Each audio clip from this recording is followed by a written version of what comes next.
സിൽക്കാര ദുരന്തവുമായി ബന്ധപ്പെട്ട വാർത്തയിലേക്കാണ് പോകുന്നത്. നമുക്കറിയാം, രാജ്യം മുഴുവൻ ശ്വാസം അടക്കി പിടിച്ചു നിന്ന രക്ഷാപ്രവർത്തനങ്ങൾ നോക്കുകയായിരുന്നു. എന്തായാലും ആ തുരങ്കത്തിൽ കുടുങ്ങിയവരെ ജീവിതത്തിലേക്ക് കൈപിടിച്ച് കയറ്റിയ വക്കീൽ ഹസന്റെ ഡൽഹിയിലെ വീട് പൊളിച്ചതിനെതിരെയാണ് ഇപ്പോൾ പ്രതിഷേധം ശക്തമായിരിക്കുന്നത്. ഹസനും കുടുംബവും വീടിന്റെ അവശിഷ്ടങ്ങൾക്ക് മുന്നിൽ സമരം തുടരുകയാണ്.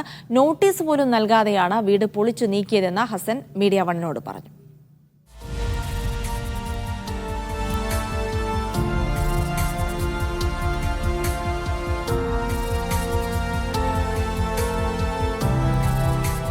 തണുപ്പ് കാലത്ത് വീടുകൾ പൊളിച്ച് ജനങ്ങളെ തെരുവിലിറക്കരുതെന്ന കോടതി ഉത്തരവ് നിലനിൽക്കെയാണ് വക്കീൽ ഹസന്റെ വീട്ടിലേക്ക് ബുൾഡോസർ ഉരുണ്ടു തുടങ്ങിയത്.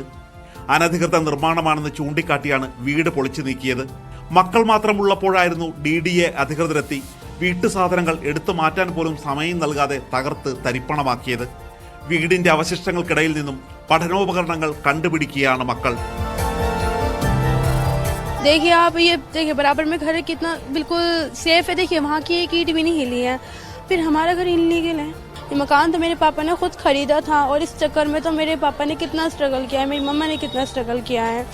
हालांकि इस मकान से मिला कुछ नहीं.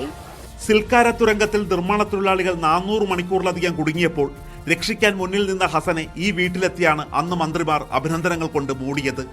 അന്നൊപ്പം രക്ഷകരായ തൊഴിലാളികൾ ഇന്നും ഹസന്റെ കൂടെയുണ്ട്. പരാതിയുമായി സ്റ്റേഷനിലെത്തിയപ്പോൾ പോലീസും കൈമലർത്തി. ഇനിയിപ്പോൾ രണ്ടും കൽപ്പിച്ചാണ് ഹസന്റെ നിൽപ്പ്. പുതിയ വീട് നൽകുമെന്ന് രേഖാമൂലം ഉറപ്പ് നൽകാതെ ഇവിടം വിട്ട് പോകില്ല. कोई सॉल्यूशन नहीं आया, और सॉल्यूशन अगर आया तो वो बोलते हैं कि आप हमारे साथ चलो, आप गेस्ट हाउस में रुको, हम आपके लिए एक व्यवस्था करते हैं, आपको फ्लैट देंगे, एक नौकरी भी देंगे जो आपकी टीम में थे. मैंने उनसे बोला जब तक आप मुझे रिटर्न नहीं देंगे मैं कहीं नहीं जाऊंगा. ये तो मुझे मेरा प्लॉट ही, मैं तो ये बोलूंगा, मुझे मेरा प्लॉट जो मेरा तोड़ा गया है उसे जिस हालत में उसे बना के दिया जाए.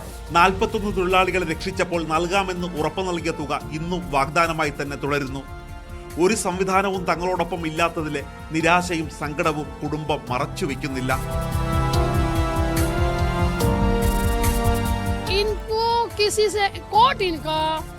जज इनके, वकील इनके, पुलिस इनकी, हमारा क्या है? कुछ भी नहीं.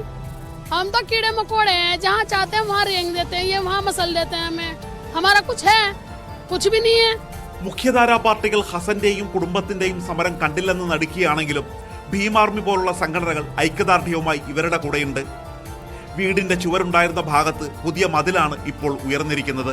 കയ്യേറ്റമെന്ന ആരോപണം നേരിടുന്ന കെട്ടിടങ്ങൾ ഇവിടെ ചുറ്റും തലയുയർത്തി നിൽക്കുകയാണ്.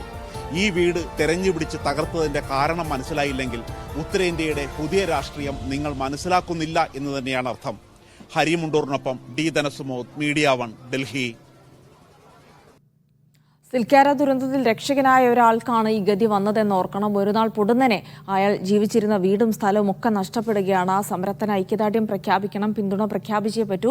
വക്കീൽ ഹസന്റെ സമരത്തിന് കൂടുതൽ പിന്തുണ ലഭിക്കുമെന്ന് നമുക്ക് പ്രതീക്ഷിക്കാം. എന്തായാലും അവിടെ ചില പാർട്ടികളെങ്കിലും അദ്ദേഹത്തിന്റെ സമരത്തിന് പിന്തുണ പ്രഖ്യാപിച്ചു വന്നിട്ടുണ്ട് എന്നുള്ള വാർത്തകൾ ആശ്വാസമാണ്. അദ്ദേഹത്തിന് നീതി ലഭ്യമാക്കാൻ ഇത് നമ്മൾ നിരന്തരം സംസാരിച്ചു കൊണ്ടിരിക്കണമെന്നാണ് ഓർമ്മിപ്പിക്കുന്നത്.